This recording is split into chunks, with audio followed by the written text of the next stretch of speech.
Hello, everybody, and welcome to another special episode of Movie Guys Podcast. I'm Ed here with Eric, and we're doing another episode of Game of Thrones.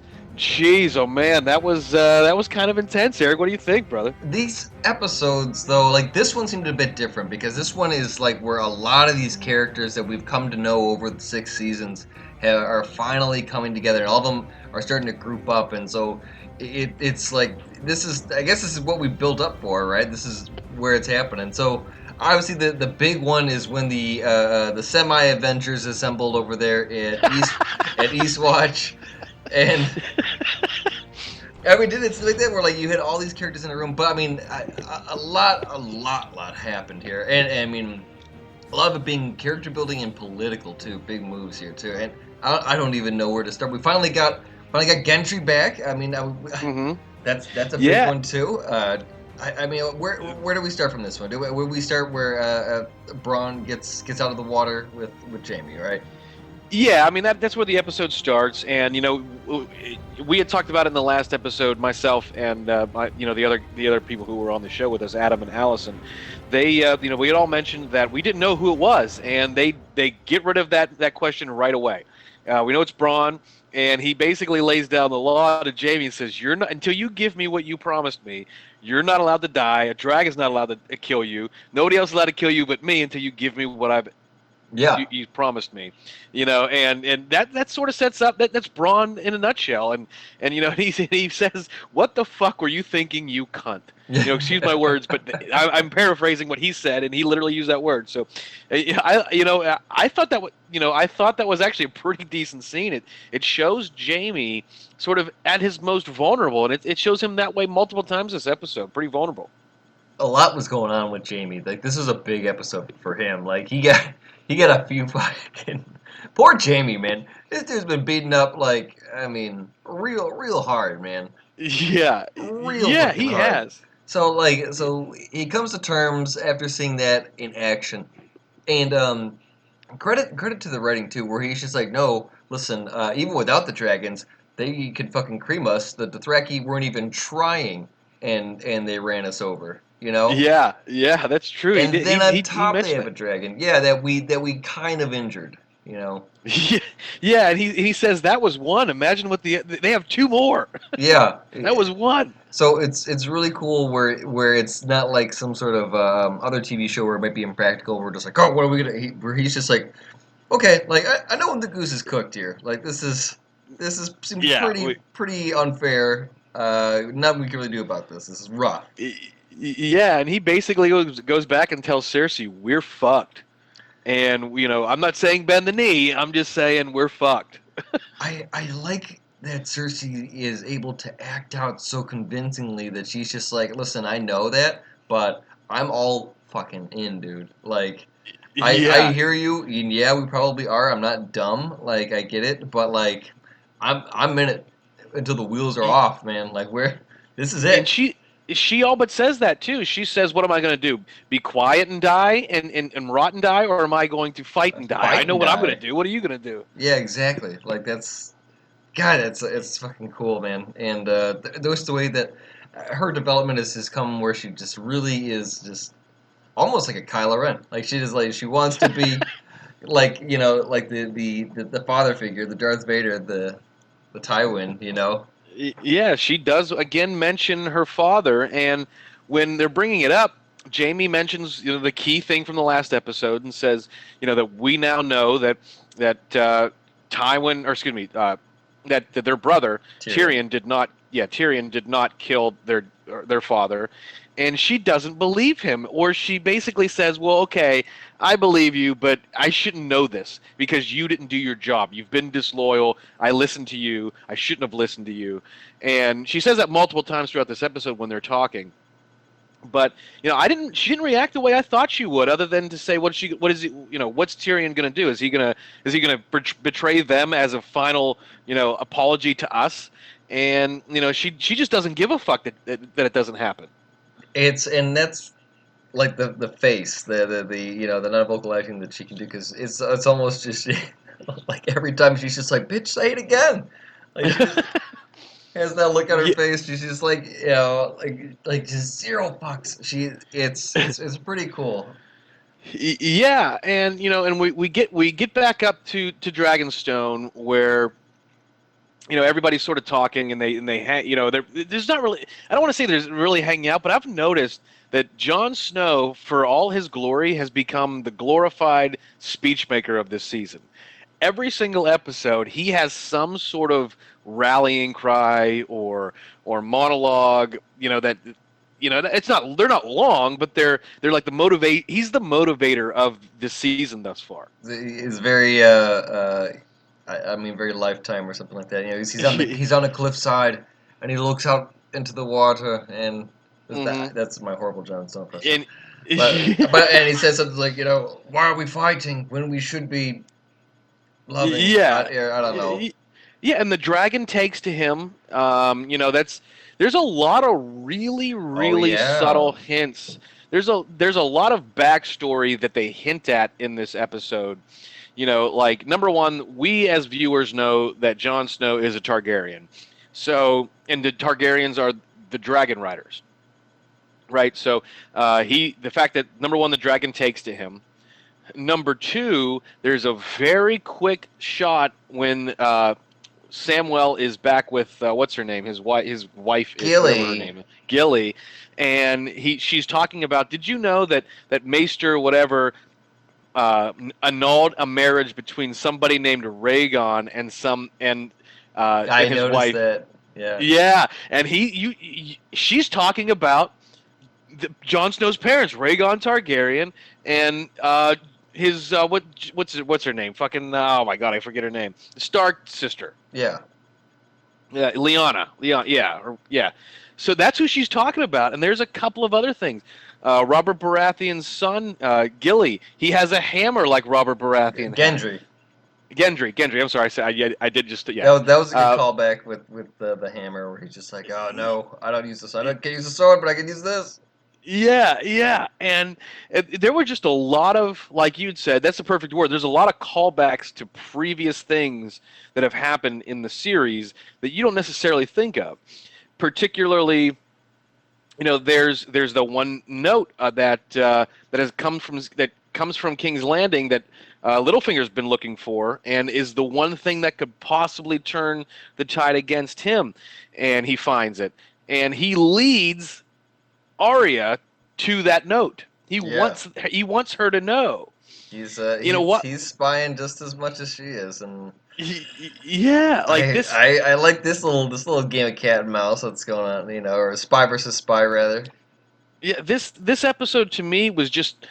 I think it's got to be the last quote unquote builder episode of the series because it really wasn't a builder in that sense, but it tied the books and the story and the backstory behind the books to the series for the first time. And there were a couple of things that really stuck out to me, like we had mentioned, like the Gendry finally being brought back in. Although I'm surprised they brought him into the fight so soon. And yeah, it was That was pretty kind of awkward. quick. Did you like the Davos joke? He's like, I thought he'd still be rowing. Yeah, yeah, yeah. That. I mean, and he comes in, and then obviously we have the meeting between Tyrion and Jamie, because calling back to season one, when they want to send a hand down to King's Landing of one Hmm. of the whites, Yeah. and the hand rots away by the time he gets down there, and so they want to send a live white to King's Landing to convince Cersei, and that's Danny and Tyrion's idea. It's gonna be interesting because I think in the previews for next episode we get to see what's his name Dondarrion's sword light up, man, like get it Yeah, all huh? in big flames. It's dope. Yeah, it's like you called it perfectly, brother. Like they're the Avengers of the North. Yeah, it's I'm excited to see what's gonna happen here. Like that's a lot of big players. I mean, not all of them are gonna make it out alive, right? Like There's no way. I don't know if they can kill If- off any ancillary character they want, So but here's the other part too, is because in the same episode, a lot happens with Jorah. Is that he comes back into the fold, and he's just like, "Oh, Danny, I guess what? I'm back. Your boyfriend's back," type thing, and it's this weird kind of tension because right after she and John have a moment, now she takes that moment and goes to Jorah, and there's this a bit of a rivalry building between John and Jorah here. So I'm yeah. curious to see how this is gonna go. I mean, Jorah doesn't stand a chance, but I mean, he has it's very romantic. He just seems like this, like a this loyal knight who's just gone to obviously the end of the earth and back. Jeez, like twice Hmm. actually, and for him to just be like this loyal guy and man, I like Jorah. He just seems like he's just stand up bro. Yeah, except that is the ultimate friend zone. Yeah, she leads him on pretty hard, huh? She does, and she says, "Go to the ends of the earth. I missed you," and then just gives him like the pat on the back hug. What if she? Yeah, I don't think she expected him to come back. I think that when he got grayscale, she's like, "Oh, well, how about you go Uh, fucking fix that now, and let me now know if that you're you come back if you do." You know, Yeah, now that you're back, here's it's like hooray, a hug. you're like, "Oh, I can't believe you came back." All right, well, yeah, you're part of the team for sure, man. Like, all right, well, we need somebody to catch a White Walker. It's never been done before. They're gonna kill. Jory, you're gonna. All right, see Yeah, ya. he volunteers himself. Yeah. He says, if my queen permits, I'd want to be the one to go serve you and go do this. And Tyrion's message was one of armistice. I did not anticipate that whatsoever. Yeah. I figured maybe Danny would go up and maybe something would happen, but we're gonna see at some point Danny, because they foreshadow it, Danny and Cersei in a room together with the ultimate resting bitch faces, fighting each other in a game of wits. That's going to happen sometime in the next. And then what do we have left?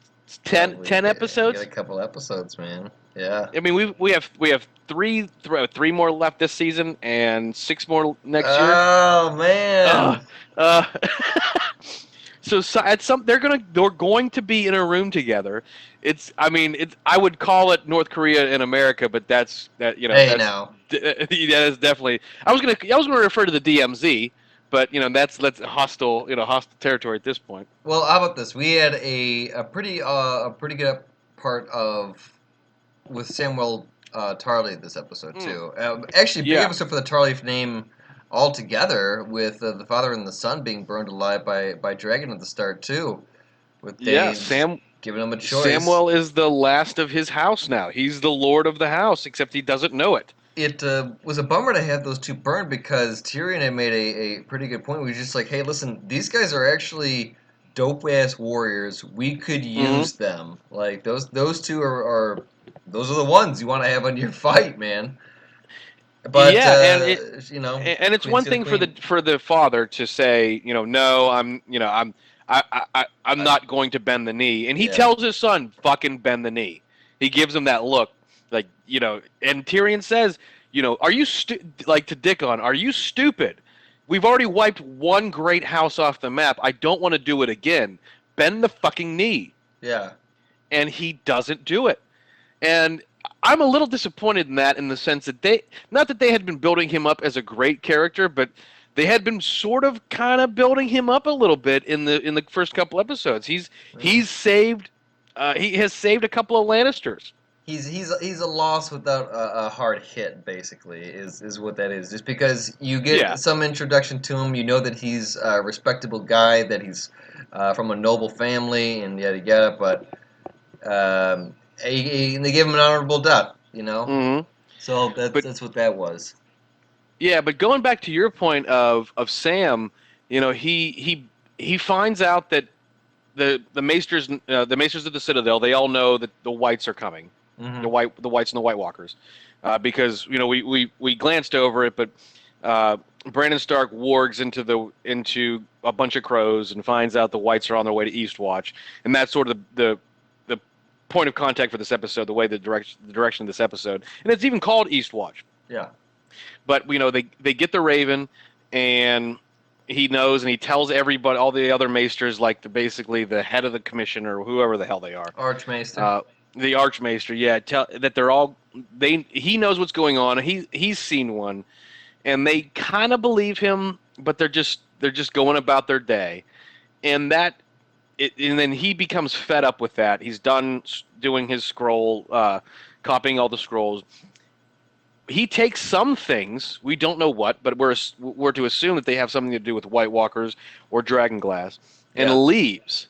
Is he going to Winterfell, or is he going to go back to the Wall? I think he's probably going to go to the Wall and try to find Jon. It's definitely what I think he would do next. And I would think that some of the scrolls that he grabbed, I'm willing to bet, are schematics for some sort of weapon or something. I bet you any money he's got one or two of those in those scrolls. Yeah, that's a good point. That's a good point, because if anybody knows what's in there, he does, because he's been having to copy them. I like that he was just straight up this episode. Like, this episode is really not insulting the viewer at all, and I really enjoy that, where Archmaester was just like, well, listen, you got something to say, you better say it all, you know. Mm-hmm. And Sam was just telling him, just like, yeah, just doing the confession, like, listen, dudes, I've seen these motherfuckers, like, this is a serious thing. We have to do this. People listen to you.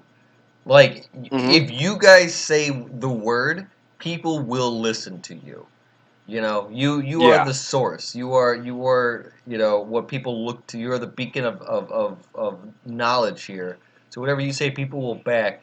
You guys need to consider doing this, because it's needs to be done sooner than later. And I like that they really added the gravity to it. Just like, guys, we are a resource and we're not using it to the full capability. And it just seems like he's very moved. You can tell that he's frustrated when he's thinking about it in his dorm.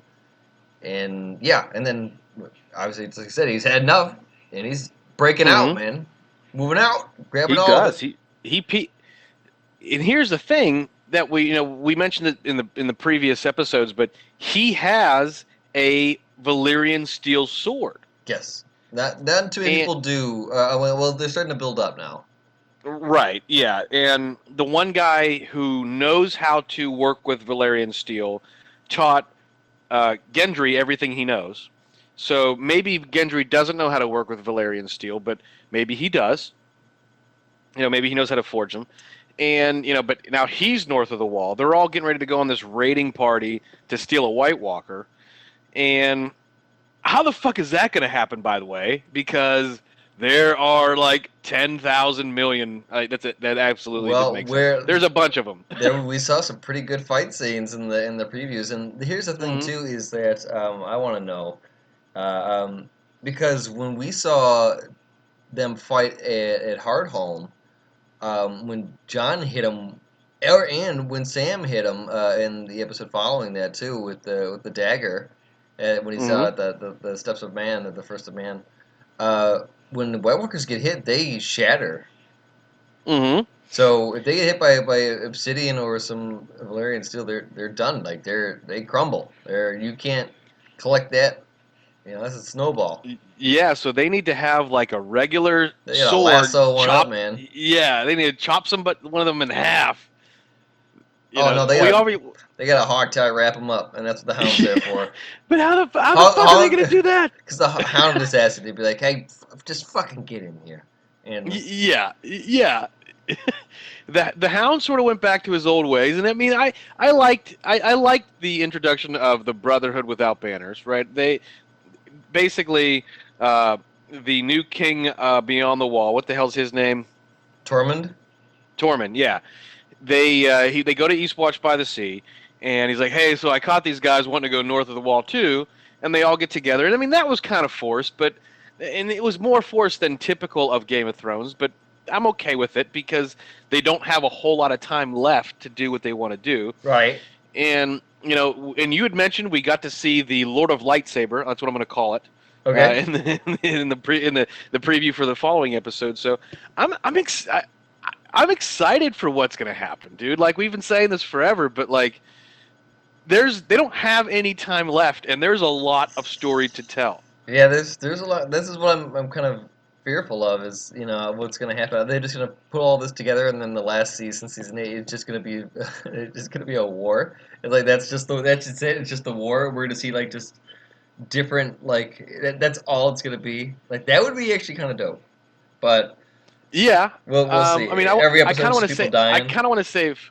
Yeah, yeah. I mean, I kind of want to save our next season predictions for the season finale, but that's coming up.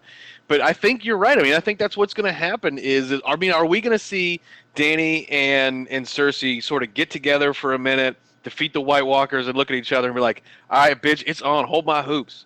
You know, Yeah. like is that what's going to happen? I don't know. I mean, potentially, but Do you think? How about this? Here's a bold prediction. Is that the White Walker thing will slowly take precedence over everything else in Westeros, and all Kingsman houses are after some weird ducking and dodging and some weird politics. Finally, I get together like, okay, listen, you were my enemy, but now we fight side to side and defeat the White Walkers. They do all that shit. Mhm. Throughout all of this, what if like Littlefinger survives and Oh, he does some backstabbing shit right at the end? Oh, it becomes the king. yep. I could see that. I mean, this show is one of those kinds of shows. It's not going to give you what you want. Hmm. I mean, it does to a certain degree. It gives you, because we've been wanting Jon Snow and Dany to meet for 6 years, and they finally do. We've been wanting to see Dany versus Cersei. That's going to happen. We've been wanting to hear more about, the Whites, and they're giving you those sort of broad general things, but they're not giving you like the satisfying things, because that's not what this show is. It's meant to be brutal and terrible and heartbreaking and heart-wrenching. I think we're gonna get some deaths. I think the next few episodes, I think we're gonna get some deaths. I don't know where Theon was that episode, by the way, too. Oh, that's a good point. Well, whatever. I'm sure he'll shine soon enough. Yeah, and Euron as well. We don't. I mean, they're going to come back. We know they will. But there's a big reveal at the end. Cersei is pregnant Oh and yeah, yeah. is going to tell the world that it's her brother's son. Yep. How's that going to play out? Because who the hell cares at this point? That's because we're in it. We're all in it. Who fucking cares? Everyone knows anyway. Yeah, yeah. So honestly, I mean, I'd love to get your thoughts on. I mean, I sort of mentioned, that this episode was. I think it's going to be the last builder. Maybe I'm wrong. You think but there's it's just action now from here on out? yeah, because we have what, 2 more episodes this season? Because this was 5. I think they're gonna focus a lot on the Avengers going north of the Wall right now Mm-hmm. on the next Yeah. episode, and then I think the last, the final one there will be a big scene, but for the most part it'll be set up. You know what I mean? What do you mean, like us set up in terms of it's been somebody planned set, Into or the- you think they're going to set up the next season? like setting up the stage for Okay, something in I the see story. what you're saying. I, that, Well, I, that I think that's what's gonna happen. But they're gonna. I think there a lot of dominoes are gonna start falling. Well, here's what I want to know: are they going to pit Sansa and Arya against each other? I think that's what Littlefinger's trying for. Yeah, this is gonna be good too because there's still some tension there, and obviously there's little parts. Sansa taking her parents' bedroom. Yeah, and Arya makes a comment about it. Yeah, exactly too. Or how Arya's just like, you're thinking about that if Jon doesn't come back, that you would actually be queen. Then you would, like, this would be your shit. Like, you're getting a taste for Mhm. power then, and you're kind of putting it ahead of everything else. Yeah, she makes a comment that you're not.